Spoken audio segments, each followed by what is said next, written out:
So welcome everyone, and thank you so much for joining us. This is Jenny Coleman, and with me is my partner in crime, Micah Waxman, and today we are bringing you Dear Stop It Now, Someone I Love Sexually Abused a Child. We are keeping this new format where we've tapped on 15 minutes at the end of the hour so that we have a little bit more time for questions. So we're happy to answer questions. Hi, everyone. So as usual, behind the scenes, we have with us today Lily Lawrence, our administrator. She'll be helping with any technical needs that arise as we go along, and Mackenzie Matthew Busher, one of our Helpline consultants, will be assisting us by monitoring chat for questions. We'll also be introducing our lovely guest experts, Candice Christiansen and Elaine Spangler, a little later on. Everyone will stay muted, but please, as we go along, use chat to share any thoughts or comments or questions that arise. If possible, we certainly will respond in the moment, but like Jenny said, we have some time set aside at the end just for questions. A quick note on audio: if anyone is having audio problems or if you just want to improve your audio, you can dial in using the phone number and unique audio PIN provided in the audio section of your toolbar on the right. Finally, there is a brief survey at the end, and after the webinar, you should receive an email, both with a link to the webinar recording and the handouts, as well as the survey again. Great, thanks, Micah. So just a quick note about why we're doing this today. This is actually not calls or emails that we get frequently at the helpline from folks who are non-offending partners. But these stories are really important, and we know that if we can understand more about the experience of everyone who's impacted by sexual abuse, then we're further along in understanding what we need to do in the bigger picture of prevention. Because the impacts of abuse really, of course, transcend beyond just the person who's been abused and the person who's abused. So it's important to understand what they go through, what they need, and maybe what's gotten in the way of them getting help. So let's just start right off with a couple of these voices, as this is going to really help us start to understand, what folks are feeling and what they're asking. One common thread that we've heard is that even though the non-offending partner may not have done anything wrong, they actually feel like they're on trial and in the spotlight, just like this person who writes in saying, Dear Stop It Now, 3 years ago, there was a knock on my door that changed my life forever. My partner was arrested for viewing child sexual abuse images, mostly on our home computer. I had no idea. None. He's going to trial now, but since then, my world has been turned upside down. The police look at me like I'm a neglectful parent, and it feels like I'm on trial, not him. It feels like the community that once had my back is now dissolved. Now let's hear one other voice. This person wrote in, my grandchild came to me and told me that her grandpa, who's my husband, abused her. While he's awaiting charges, my wonderful granddaughter and daughter are both in therapy, but then here I am trying to clean up this mess, and I'm in limbo about what happens next. My family and my friends all think I should have left him, but I still love him. All these years of love is not something that I can just turn off. I can't tell you how incredibly alone I feel. So here you can really start to feel just the complexity of the position that this person is in. She's already done the difficult thing of reporting her partner, and she's helping the rest of her family get help.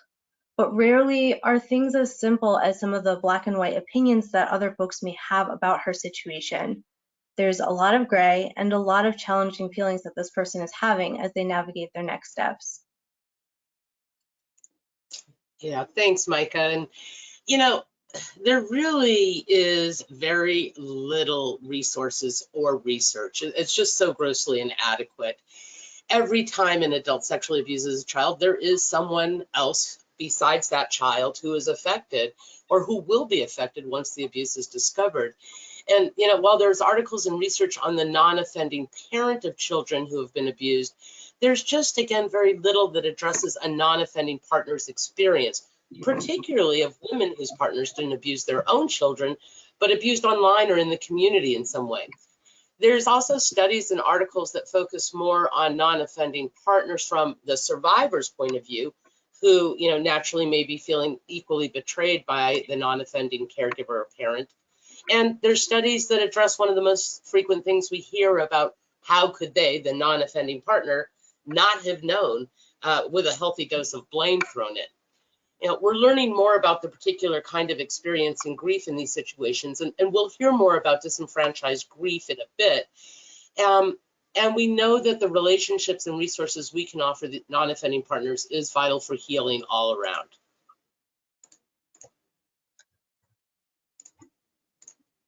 So even though many folks may know that it's not the non-offending person's fault that somebody else harmed someone, there's lots of judgments that people make about the partner of an individual who's sexually abused, who, again, is often a woman. The study cited on your screen, and by the way, we've included a handout with some of the research cited in this webinar. This study shows that the attitudes towards non-offending spouses really is quite negative, and often as negative as towards the person who offended. And while certainly there's instances where someone really was actually complicit because they did know and they didn't do anything, there really are just as many situations where the partner was taken really completely by surprise. And, sure, maybe in retrospect, warning signs are recognized, but this is really different than being complicit, because, how many of us have been in situations in our lives and in retrospect said, I saw signs, but I just didn't realize what they meant, or I didn't realize they were that serious. I wish I had done something. Denial doesn't always mean that someone's a bad person. It rarely means that. It's often really normal. How can we possibly comprehend the possibility of someone we love who we know is a good person? And how can we believe that they've done something horribly wrong? So while many of us on this webinar are professionals and, probably unfortunately and due to our own vicarious trauma, we often imagine worst case scenarios, but really those adults out in the world, not in our world of social services or child welfare or child protection, they don't automatically go to a worst case scenario thought. Yeah, and to piggyback on that a little bit, we actually hear about pretty often either about police officers, judges, or yes, even counselors who may be pretty experienced in working with sexual violence within the family, actually making some harmful and inaccurate assumptions about non-offending partners. It's hard to think that it's possible for someone to abuse a child right under someone else's nose without their significant other knowing, because then it's possible for this to happen to anyone, including you or me. It really touches on our lack of control, that perhaps we don't really know people as well as we think we do, that people we love could betray us and harm someone else. Also, as you can see from what's written up on the screen, much of these harmful assumptions and these labels are also harmful stereotypes about the expectations of women within the family. Some of the limited research looking into the attitudes towards non-offending partners is that the spouse, again, most often always a woman, was supposed to manage the family, and if there's a crisis in the family, then the mom failed as a caretaker, a wife, a parent, and as a person. Yeah, absolutely. And, while we're not going to talk necessarily today, as we said, about the non-offending parent, we do just want to acknowledge that for them, this journey is even more complicated. That sense that they're not a failure just in not knowing that their child's father was abusing them, but that they're also a failure for not protecting their children. I mean, just layers of blame on top of layers of blame. Right. And, to help us understand now the personal experience of non-offending partners, we've invited two folks to join us today. First, let me introduce you to Elaine. Elaine was the wife of a man who was found guilty of sexual abuse in his neighborhood, who was imprisoned and passed away while incarcerated. She, as you can imagine, has been on quite a journey and courageously shared this story and reached out to Stop It Now to support work that reaches out to people who are worried about their thoughts, feelings, and behaviors before a child is abused, before they abuse, and prevents abuse from happening. Hi, Elaine. Elaine, you may need to, yes. Elaine, are you there?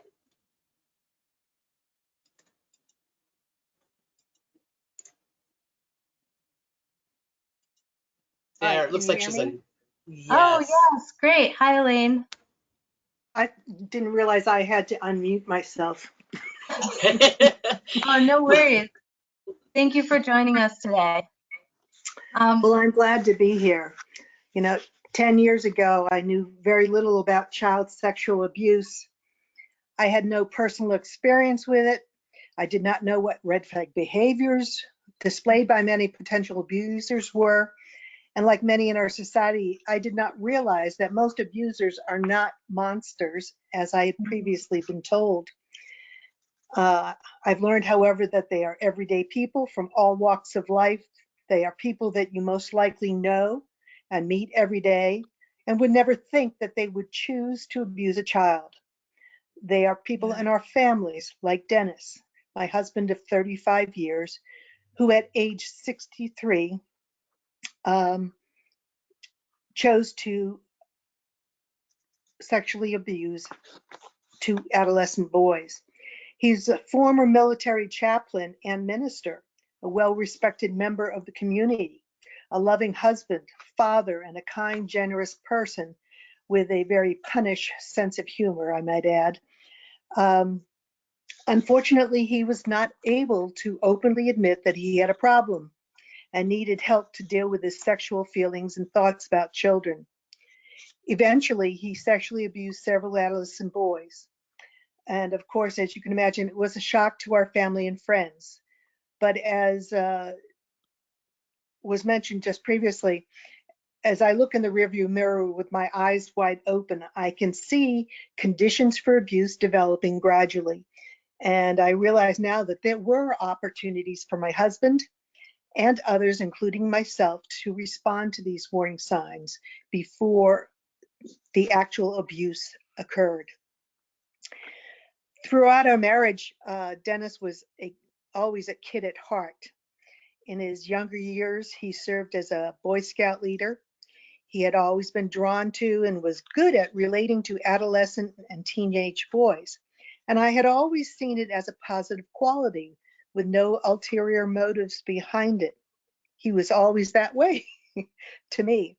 However, he would often tell me about his childhood, how he received little positive reinforcement and affection from his parents. I sensed that he had been a loner with very few friends, true friends, let's say.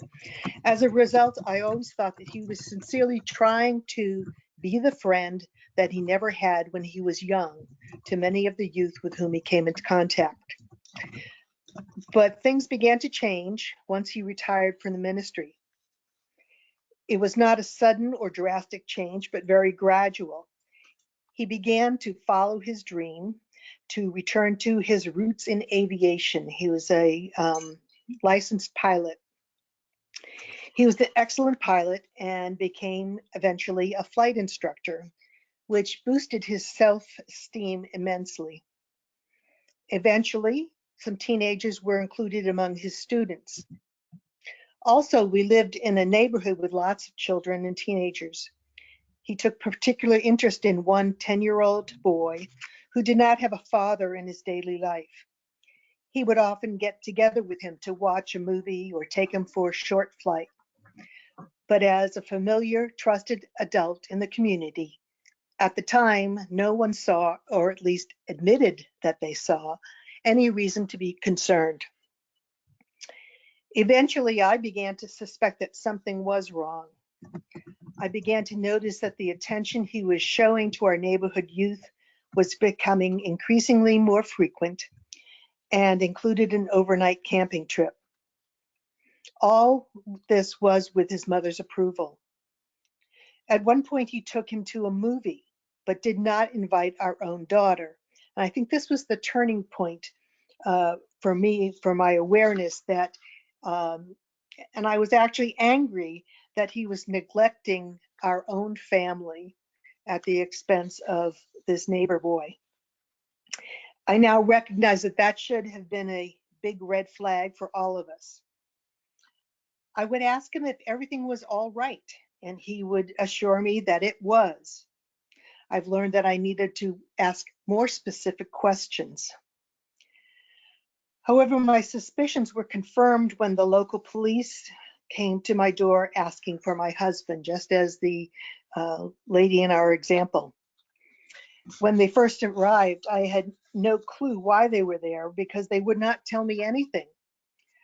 I was definitely scared and confused, but in the back of my mind, I think I knew the reason they were there. Somehow I sensed it. Dennis was not at home, so they asked me if they could wait for him. I asked if I could call him, but they said no, not to. Little did I know that I was under no legal obligation to let them wait at my house or to abide by their request not to call him. So we waited about an hour until he got home. That was perhaps one of the longest hours of my life. He was arraigned the next day. The assistant DA wanted to place an exorbitant, I think it was $500,000 bail. But thankfully, the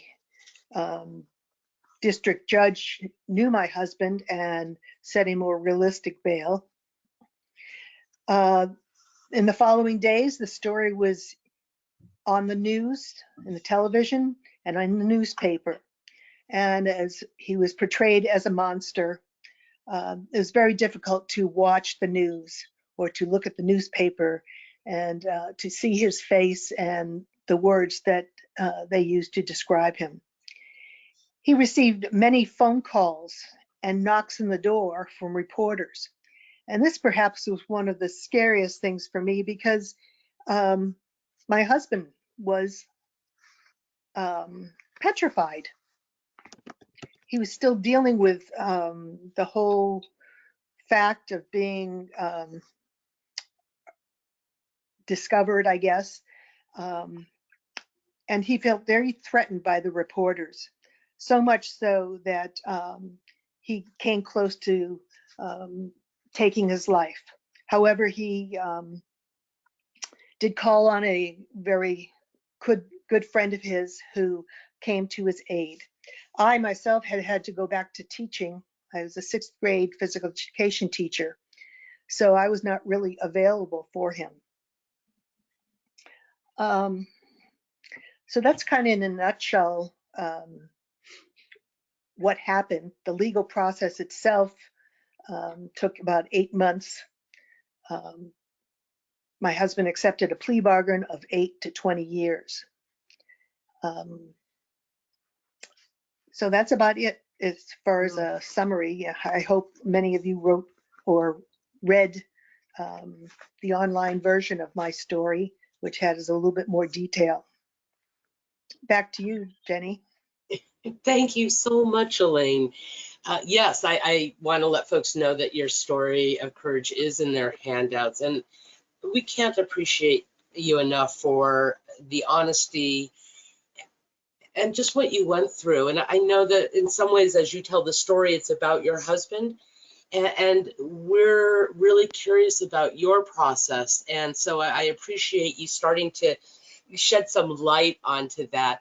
I want to ask you more about your feelings through this process, but let's bring Candace on and introduce her as well. And Candace, I'd love if you could just start us off with just telling us a little bit about the work that you and the Global Prevention does. And I'm going to imagine that Elaine's story may not be that unfamiliar. Hi, Jenny, and hi, everybody. And Elaine, thanks so much for sharing. And you're right, Jenny. Elaine's story is a common one that so many partners of individuals who sexually offend describe, those that we work with. And so what we do at the Global Prevention Project, we have different programs.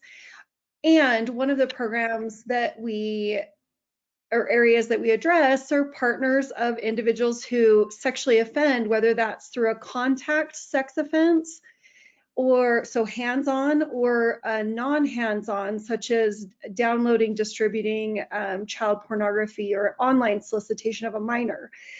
So we offer individual therapy if those partners are in our state. And we do web-based psychoeducational support, so classes to partners that are out of state. So that's what we do. I lost you. Are you there? Can you hear me? We can hear you, Candace. Okay. Okay. Yeah, I heard that too. So, but that's Okay. okay. We'll manage. You go, keep going.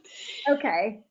So that's really what we do in a nutshell with partners. I've also created on the globalpreventionproject.org a page for partners where we have articles and research and resources, so that they can get on and just get access to a variety of things, because what we know with this population in particular is it is an ignored population, sadly. So we are doing what we can to be a support to women from all over to call in, whether it's through our group or to come in if they're in our state, and then always to have resources online. So Yeah. Right. Yeah, thank you so much, Candace. And unfortunately, what we know is that it is a little bit of a, of a resource desert to some degree. And that can be really difficult. And that's why part of the reason why we're doing this webinar.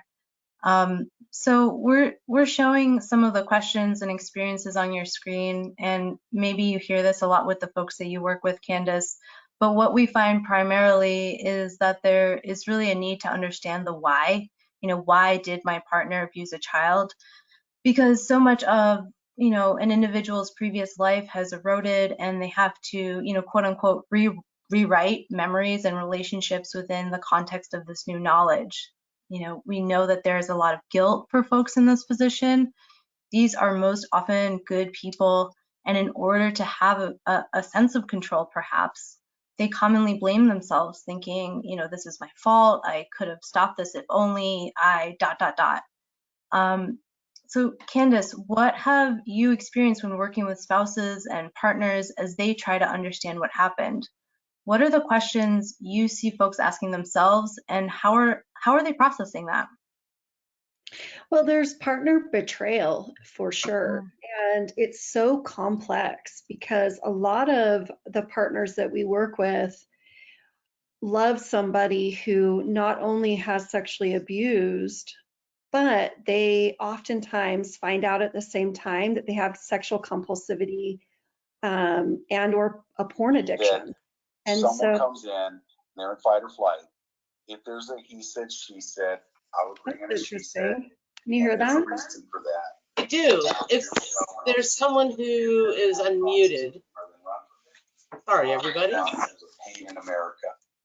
That is bizarre. It is, everybody looks muted, so I'm not quite sure what that is. I know Lily is behind the scenes trying to help us figure that out. Heaven. Huh, that is so Oops, interesting. I just found one and muted one. Okay, well, I'll just keep going. So it's Thank you.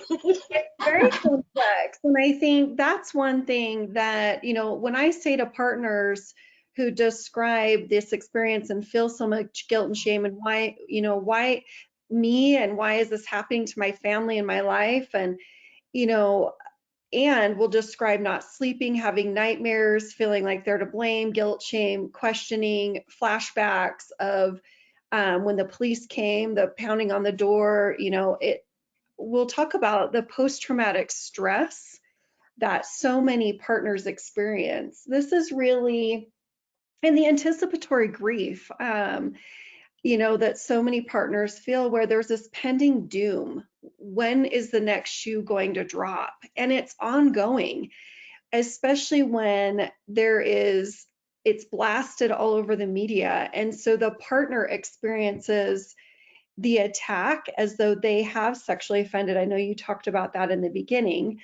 So really working with partners on, let's talk about your sphere and circle of influence. What can you control versus what can't you control? Because so many partners take on all of it.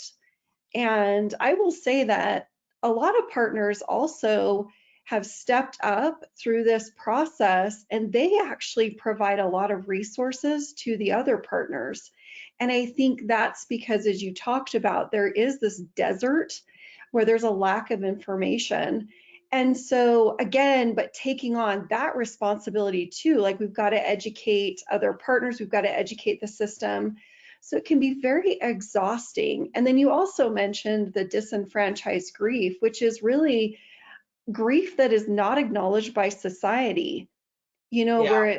where partners are dehumanized, partners of individuals who sexually abuse are dehumanized. We have dehumanized. We've worked with partners who have gone to apply for a job and they thought they had to write that they had sexually offended on the job application because they had taken on that much responsibility. So, you know, this is such a complex issue, and there's a multitude of emotions at play and confusion.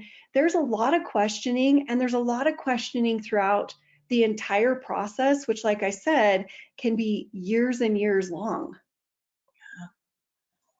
Yeah, absolutely.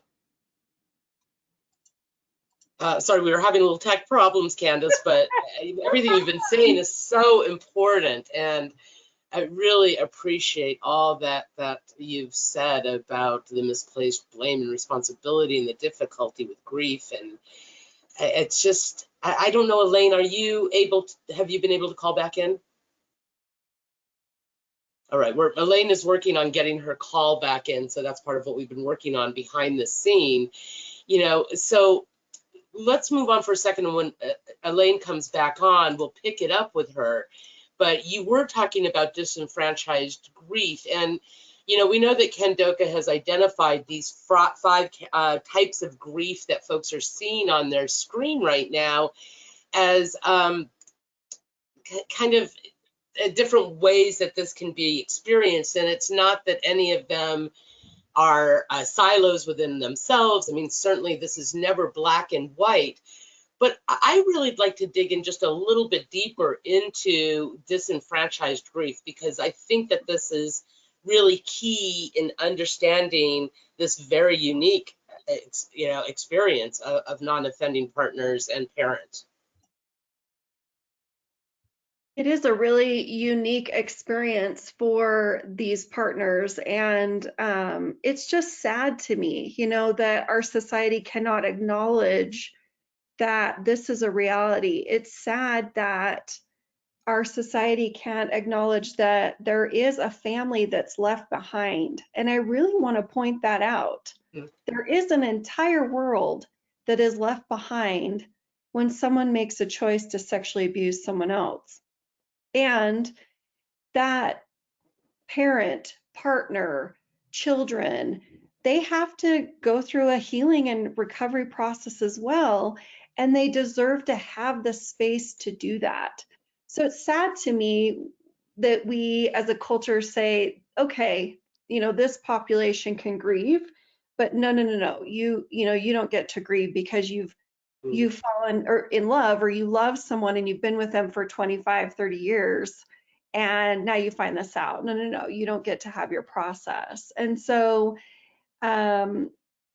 I know at the Global Prevention Project, we're really working to change that and really give partners from all over the world space to honor their experience, no matter where they're at, if they're in the beginning of the legal process or if their partner has been in prison for a few years, you know, really giving them space to grieve. And I will say, we talk about the stages of grief in the class that I teach, the web class that I teach. And I always say, you know, they're not linear stages. So you can be going through several at the same time. You might bounce around. You might, and depending on where your partner and you are in their process in the legal system, you might start over again. You know, you might experience the shock again every time they go to court. Anger, bargaining. And so really allowing partners the space to have their process. I'll also say this. I tell partners, your experience is yours. You get to honor your own experience. And every person on our call who's listening, if you're a partner of someone who sexually abuses, your experience is your own. And so when we have family or friends that think they can tell you this is what you should do, this is what I would do. They're not in your life, and your choices are your own business, and that deserves to be respected. Yeah, thank you so much, Candace. And I think that's often something that people do almost to be helpful, right? Is the immediate like advice giving of like, well, if I was in your position, here are like 3 action steps that I could take. Well, I dump him, and then I do this, and then I do that. And that's like often completely neglecting the fact that that's not taking into account whatever it is this person's experience is. And sometimes the most powerful thing you do is to listen and be quiet and just be like, I'm here for you, rather than to make suggestions about a whole world and experience that you know nothing about, because like you said, this experience is their own. So I really, really appreciate that, Candace. Elaine, are you back? Have we reconnected with Elaine? It looks like it, but she may need to unmute. So Elaine, it looks like we're seeing you out there, but we can't unmute you because you've self-muted. Well, Elaine, if you're there, I just wanted to ask, you if some of what Candace had been saying kind of rings true for your experience too. Just the notion of grieving, which a lot of the time it's accompanied by, the sympathy and empathy from loved ones and from other people. But instead, it can't really be easily and openly talked about for, fear of negative attitudes. And I just want to ask as well, did you have places that you could openly grieve?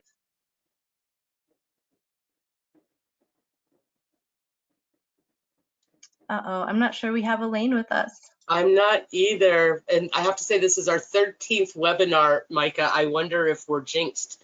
We actually haven't had problems like this before. So we apologize to our audience, and we'll just keep working around this. And then when Elaine gets here, we'll probably attack her with a million questions is what's going to happen.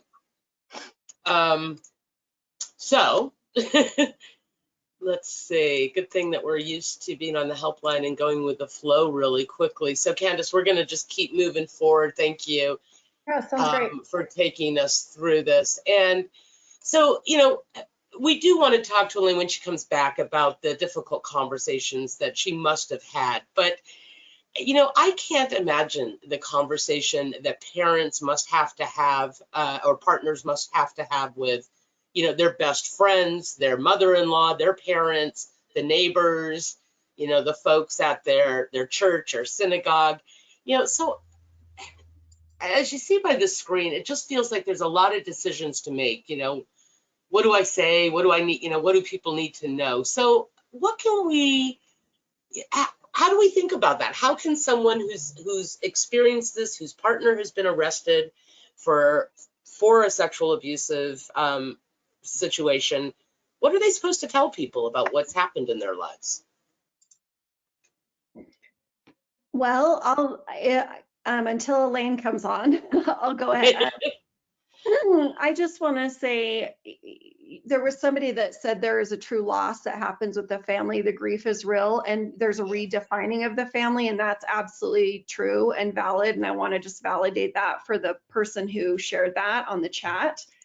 And there's a death, truly, it's a death. And so we talk about this in terms of you've got to be thinking about when you're sharing.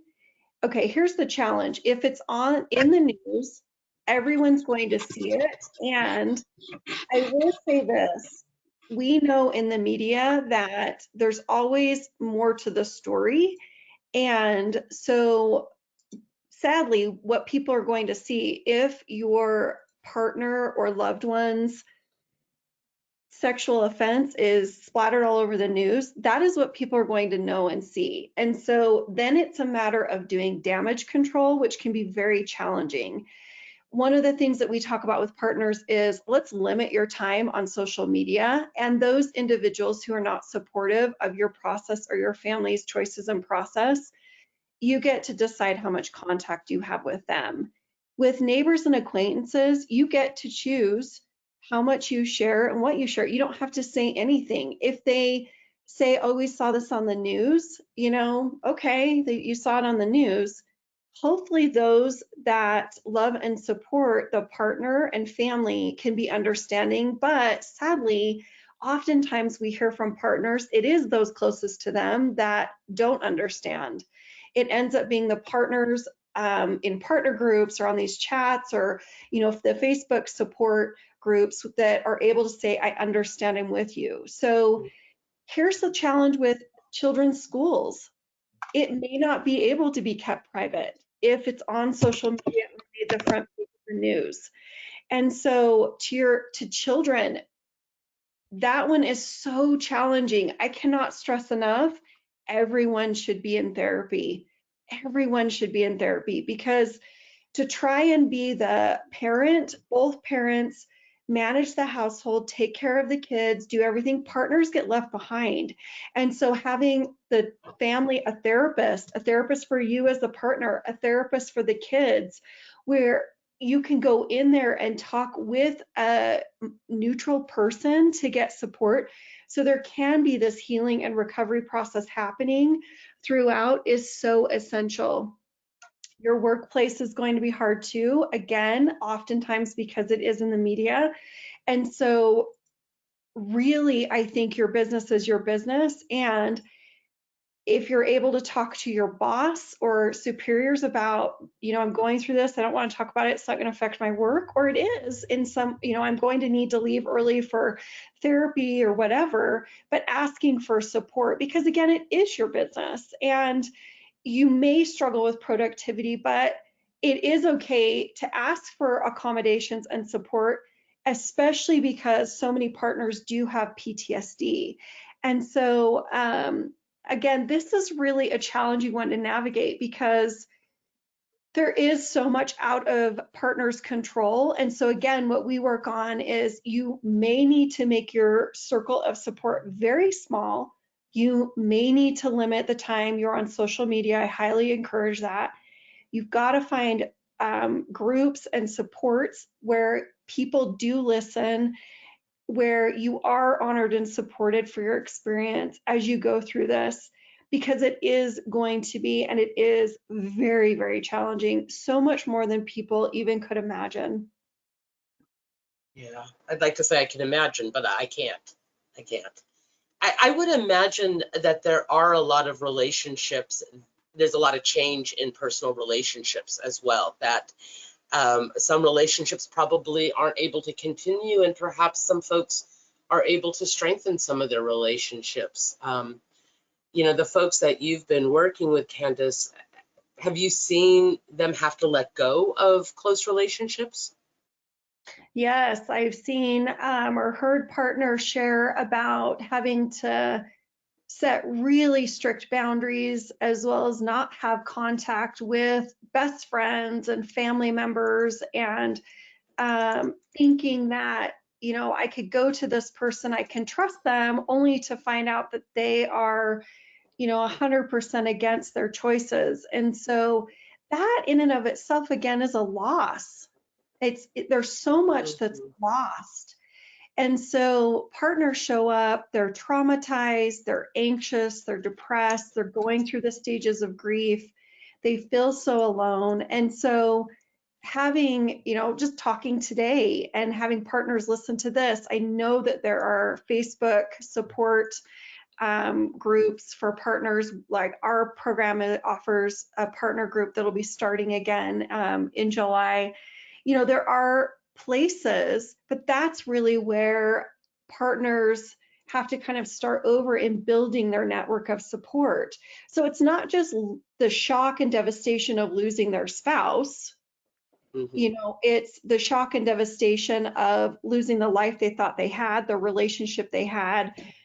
I thought I knew this person, now I'm finding out all this. I love them, so now it's really complicated. I've got kids to continue to take care of. I'm choosing to stay. What does that mean? And then the loss of others who judge them. So Yeah, it's incredibly challenging. absolutely. And it looks like, Elaine, are you with us? We had our fingers crossed. We see her and she looks unmuted.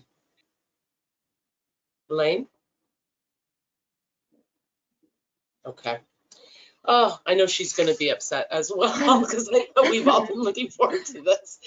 So one of the questions that I wanted to ask Elaine along the same line, and again, we're going to hope that she's still able to pop in. We still have plenty of time to hear from her. But what about particularly talking to your own children about what's happened? Oh, that is, I think what's really challenging for that is the different ages and like developmental stages that children are in. And especially if one of your children has been abused. And so that can create so much complication. I think everyone's situation is very different. So if they're young children, it's speaking to their level. And again, I wouldn't do it without the support of a therapist, truly. So that if there are questions, you have a therapist there to give you the support that you and your child will need. When there's teenagers in the house that are older, they're likely going to be confused.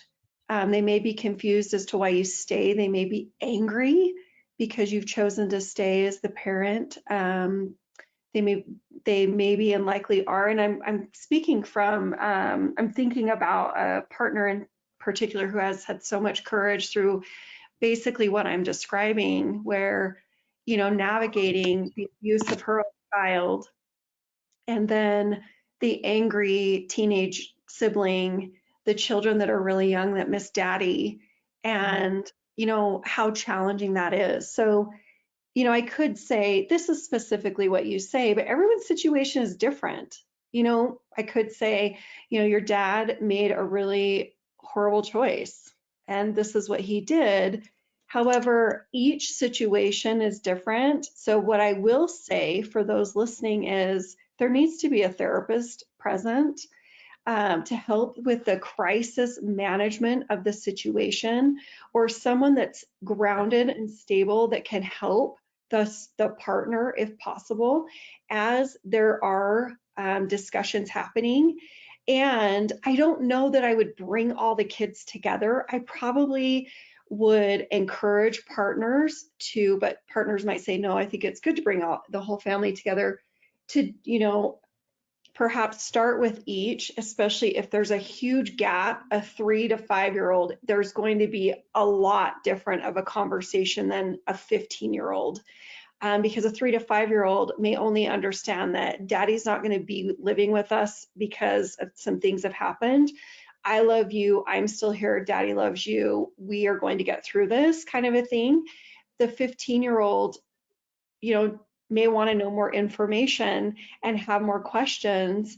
And partners, it's a disclosure. So you need to be mindful of, okay, if partner who's sexually offended is going to stay in the home and there is going to be a relationship, what do you want this 15-year-old to know? And how can you say that in a way that's finessed enough that protects your 15-year-old as well as the family unit. So it is very, very complicated. And it looks like Elaine's back, so I will mute myself. Well, actually, I don't know if she's able to, if we can hear her. She says she can hear us, but Okay. Elaine, are you there? No. Boy, Okay. I just don't know what's going on, and we practiced twice, so this is an example of us winging it, which is lovely. So we'll continue, but thank you. Candace, you're really filling in, and I know that we're missing Elaine's story, and I hope folks can see as well, and Elaine, that you can see that you're getting a lot of great support out here. Folks are really understanding the difficult journey you've been on. Candace, there is a question that came up just now about any thoughts on a teenager who doesn't seem so angry, who still loves dad, but you may want to check in with. Do you want to wait till the teen approaches you and wants to talk, or do you approach and kind of, talk about what's happened? This kid is familiar with the basics of what happened in the family. So with that situation, and I want to say hi to that person because they're actually a partner and a huge support to other partners and quite a vocal voice in their local community and court system Oh, on great. behalf of partners. So thanks for being on that person. You know, what I want to say is I would talk to your team. I would talk to them. I would check in with them regularly so that they know you are a safe person. And if they say I don't want to talk about it, okay, the door's open. I'm here.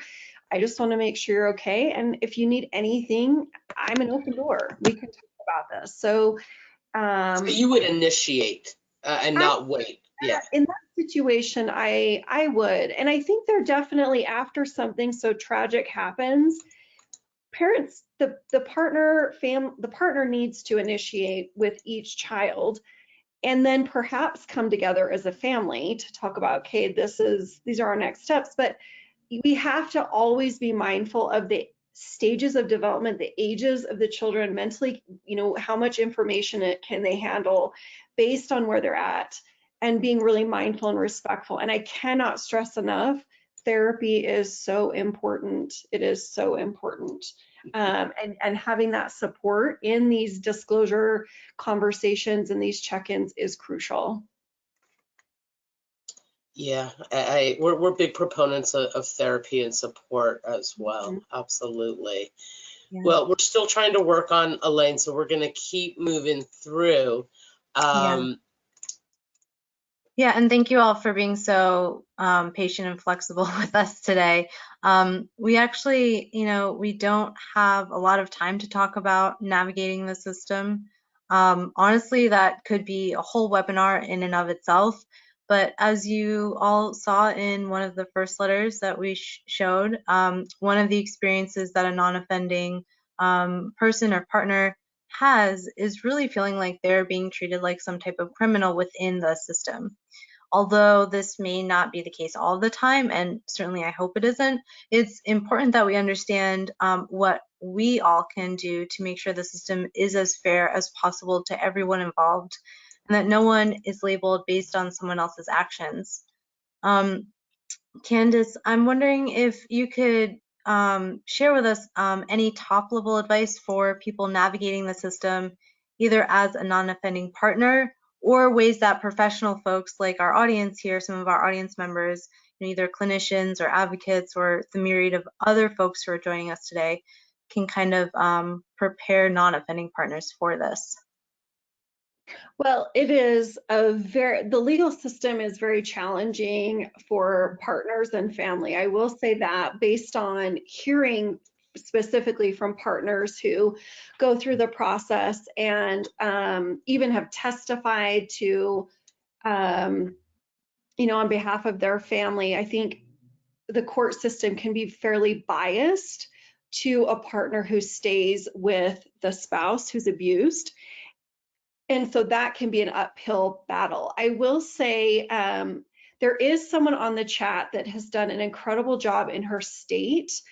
And she knows who it is, who you know who you are. And so for those of you listening, she would be a great person actually to connect with, because she has fought in the system for her family to stay together. We have a court system that it is has a lot of judgment and bias around families that want to stay together, including if the victim is a child of the parent who's abused and says, I still love parent, I still love parent and I want to stay with the parent. So there is legal representation that partners can get. It can be very, very expensive. For therapists that are listening, you can actually be a really strong voice for your partner who is staying with their spouse who has sexually abused.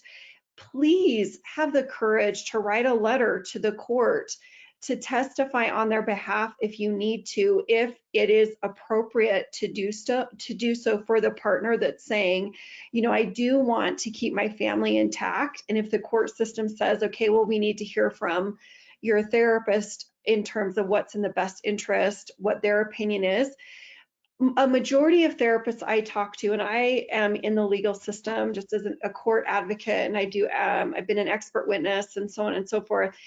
So many therapists I talk to say, I don't want it to have anything to do with the legal system. I don't want to testify. I don't want to write letters. There's this great fear of the legal system. But here's the thing. Therapists, you are the voice for your client, which is the partner and oftentimes the family. And so instead of being scared of the court system, I would encourage you to look at it as you are the voice of your client. You are speaking on their behalf. And what that does for judges and prosecutors and defense attorneys and guardian ad litems, it educates the court. It provides information that oftentimes they don't have. And so that can be a huge benefit to partners and family members who have that support of a therapist. And then again, your support system, you get to choose who stays around you.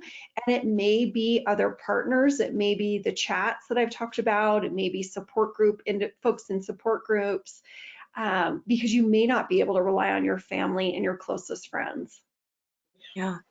Thank you so much, Candace. That is such an incredibly valuable piece of information, especially if folks don't already, haven't thought of that idea. I think that, the idea of advocating, as a therapist to show other, professionals involved what you know as a therapist for this individual family sounds, really incredible. Yeah, and Candace, I want to add, and I don't, mean to embarrass you at all, but part of why I just so am grateful that you are in this field is because you are such a huge advocate with such respect, and that you honor everybody's path and journey. And I can't appreciate you enough for sharing how others can show up in that way as well. Thank Really you. important. I appreciate that. Elaine, we see you. Are you there? Just thought we'd check again. All right. Might as well at least try. Yeah. Well, we'll just keep battling through here. So, yeah, let's talk a little bit about the healing process, right, Micah? Yeah, let's do that. So let's see, where are we? What I've put up, sorry, we've lost our little minds here too. Sorry, I lost my That's screen okay. there I for a was on second. me, but yeah, we wanted to just start talking about healing, and well, we've been doing that all along, thanks to you, Candace. And we do know that it's a lifelong process. And one of the things that we heard from Elaine, and it sounds like one of the folks out here that as well have really, their healing process has included becoming an advocate. In Elaine's case, she's become, in a way, an advocate around perpetration prevention, how to make sure that we're getting help to people before they cross a boundary, before someone's hurt. But I know that these journeys are really different, and that there's probably, many other pathways, So I'm wondering, how have you seen folks walk along their healing journey? What kind of discoveries were they able to make about what their life could look like, and what they wanted to do, and what they did do? Well, one woman has been, I talked about the one partner who is such a huge voice and advocate in her community, and another will reach out to partners no matter where they are. If they see that they are being attacked on a social media, forum, they'll reach out and say, I'm here for you. You're not alone, which is so awesome. And just has made it just their mission to be there for other partners. Another has gone to become a social worker so that they could give back to other partners and families that have gone through their experience. So there's just so many ways. Some partners have, maybe it's not so outward, like it's not to to that level where it's like, okay, I'm going to pay it forward socially, but Mhm. perhaps it's about I get to set boundaries and I get to self-care, and this is what my life gets to look like in my home with my family as I redefine it, which is really awesome. And so, then another one there was another partner that said, was sharing, which I thought was really cool in our partner group. Again, this is a pay it forward. Hey, I do a God box, like when I can't handle things. And so the whole group started doing that. So there's just all kinds of ways that partners can not only give back, if you will, or reach out to feel some sense of power and control over and I don't mean that I mean Mhm. empowered in a positive way, but control over a very out of control situation. It can be sharing, hey, I learned this in therapy. Hey, I message you on Facebook because I see that you're being completely attacked. I'm here for you. To creating, like, one woman has like a whole resource in her state, like a website. I believe we put it on our partner page. So there's just so many wonderful things that partners have done, even though they are going through this incredibly, I call it tragic because it feels very tragic experience. Yeah. Yeah, absolutely. And that makes a lot of sense. And I totally get what you say. We're not talking about power in this, abuse of power way, but your own sense of power and control in the world. And that there are so many ways that people can get there that can be very public or very private. And, they're all very individual, unique journeys that we want to respect. So, one more call out to Elaine before we begin to actually wrap it up. Elaine, are you there? This is just such a darn shame. I do want to call out that we've had a couple of folks in our chat, and they've been public, so I'm going to say your names out loud, that Rona and Kristen I really appreciate sharing your experiences. And I just wanted our audience to note that Kristen is saying that she's happy to share her experiences as well. And I don't know, and not asking you to confirm, Candace, but if there is other resources, we'll make sure that folks have access to them or whatever's appropriate, because we actually had hoped to even be on camera today, which we haven't done for any of our webinars, because we do want to pull this out of the shadows. We don't want folks who are in this position, whose lives have been turned upside down, whose relationships have completely been altered, to feel like they need to stay in the shadows. And so we've often chosen not to be on live for our webinars. This one felt particularly important. So we're kind of grieving that we didn't get to do that. So thanks, Rona and Kristen. And we're gonna start to wrap up. And I'm so sorry we couldn't hear more from Elaine, but actually I'm so grateful she got to really get her story in at the beginning before this happened. So, Candace, what gets in the way? What gets in the way of us helping folks? I mean, we've talked about the stigma, but what are some of the other kind of barriers that folks have of their own that can really, that we want to help folks become aware of, so that they have a better shot of, I guess, breaking through those barriers and getting the help that they deserve? I think fear of judgment can definitely stop someone for asking for help. I think frustration can be a barrier when you keep hitting dead ends. You think you can talk to this person who's an ally or advocate, and they shut you down, you judge. I think the feeling of hopelessness, depression, that so many partners feel as stages of grief can be a barrier. So something, again, I will say for those listening, let's be more compassionate. We live in a crazy world right now. There are 5 planets in retrograde. That's what I'm talking about. Snafu too. But seriously, we have a crazy existence right now. And so can we just treat everyone like human beings? Because partners already are feeling so isolated and alone in their own betrayal. So showing up as a compassionate person to say, I hear you, I see you, I want to know your story, instead of just automatically judging, is so important. Because Partners have so much self-judgment, so much shame, so much guilt, so much self-blame and hatred that they don't need more of it from the outside world. Yeah, absolutely. And I feel like that rings true for so many people who we speak with on the helpline. You know, just imagine if like the worst moment of your life in particular was not only public, but it was made available to read, you know, to everyone online. It was in the papers. You know, everyone is judging you because of that. And this is what, you know, folks are kind of going through. And just really quickly before we move to the next slide, as everyone is looking at your screens, these are just some of the resources that we compiled. There in your handouts as well, but we wanted to make sure that folks did know of these resources because unfortunately, as we've said, they are quite few and far between.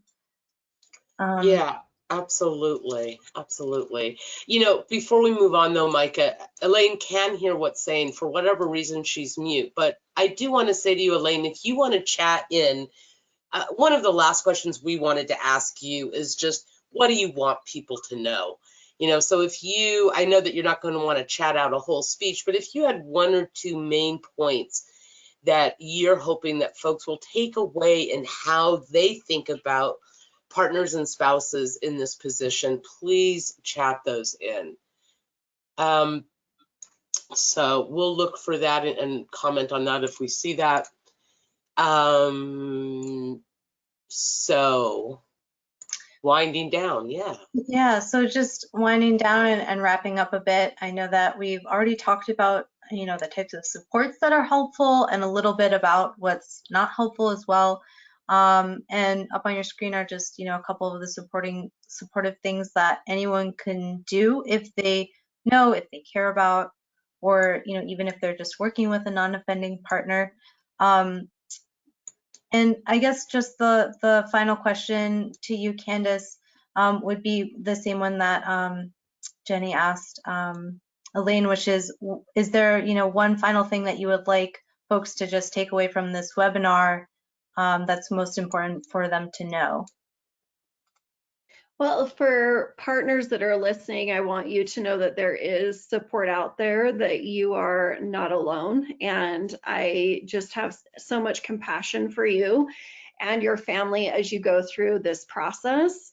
For those of you, someone just chatted that are saying, you know, this has happened, there's been abuse due to COVID, the abuser is still in the home, feeling really helpless. I will say, I think as humans, we have a duty to make sure that if children are being harmed, we need to report that and ensure that they're safe. So if that has not been reported, I would report that person so that the child can be protected. The person who said, "What do I do?" Really, truly, if there hasn't been a reporting of abuse, it needs to happen. There should be a local child protection service that you could call to report it. And then for therapists, please have compassion, be open-minded, listen to the partner and the family who decides to stay together. Please be a support in that way, and have the courage to be an advocate in court and to write a letter if need be. And just thank you to everyone for calling in today. You know, this again is such a marginalized group of folks that deserve the support, just like any other human being as they go through their healing process. So, and thank you both for having me on. And thank you, Elaine, for your courage. I know, I feel so frustrated for her. Candace, thank you. Thank you so much. Again, I think what you said just kind of exemplifies why I was saying it's having you is just such a wonderful gift for us. So we are at the end of the presentation. We have some time for some questions, and there's certainly one or two that I see in the chat that I want to ask, but just because I know some folks may have to step off. Again, we apologize for a little bit of the choppiness. It happens sometimes, but we still hope that this has been valuable information. Want to remind you to do our survey. You'll get a follow-up email with links to the strange recording and materials and the survey again. But Candace, before we let you go, I think there's a really good question, and I think it's pretty complicated, and it's about what about the non-offending partner that denies the abuse ever happened and in fact blames the victim? This is very different than Elaine's story, but these kinds of stories still are kind of held in our public's eye at the same time. So I think it's important that we address that. Well, that's really loaded. And so first, Yes. Elaine is saying, I would like people to realize that we're all working to prevent abuse, helping the at-risk offenders the best way to prevent. We must all talk about it. We're all human beings. And so thank you, Elaine, for saying that. But speaking to what Jenny is asking, you know, there are some partners who deny the abuse and support the individual who has sexually offended, and that's really complicated. So as someone who is an advocate for prevention, what, you know, I would want to work with that partner on, you know, what is it about their situation and their partner that is so hard for them to acknowledge that they've done something that is so horrific. You know, really, like, if I were that person's therapist, I would really want to work with them on, you know, what is it truly, what part of them is having such a hard time accepting that this happened. Now, there are some situations where the individual who is being accused of sexually abusing denies it, and so the partner may deny it as well. However, I have seen it where partners, there are victims that have come forward, there are interviews, and the individual who abuses has acknowledged it, but the partner is still in denial. And so really working with a partner on, you know, what is that about? Is it fear that my world will fall apart, that I will fall apart, my life will crumble? Really, what is that about for the individual who cannot, the partner that cannot acknowledge it? What's going on internally with them to where they cannot acknowledge that this abuse has happened? Because it is an inside job for the partner to take a look at. Yeah, I appreciate you saying that. And yes, it was really loaded. And we know that there's not just one answer because there's just so many reasons why somebody may be in denial or need to feel protective or shut down or petrified or frozen. Or there could be so many instances of other things going on in the house, from domestic violence to drug and alcohol use to psychiatric disabilities. And so what we know is, again, that we need to treat every family uniquely and individually, and we need to respect that coping mechanisms, while not serving the family or children or yourself well, are there for a reason. And I think, you know, so as you said, Candace, we really want to work to help understand what purpose are these serving, what's being protected, and how can we help a person move from that scared place to a place of being able to face some truths if necessary. Exactly. Yeah. Elaine, you are so sweet. I see that you have posted that anybody can ask you a question and shared your email.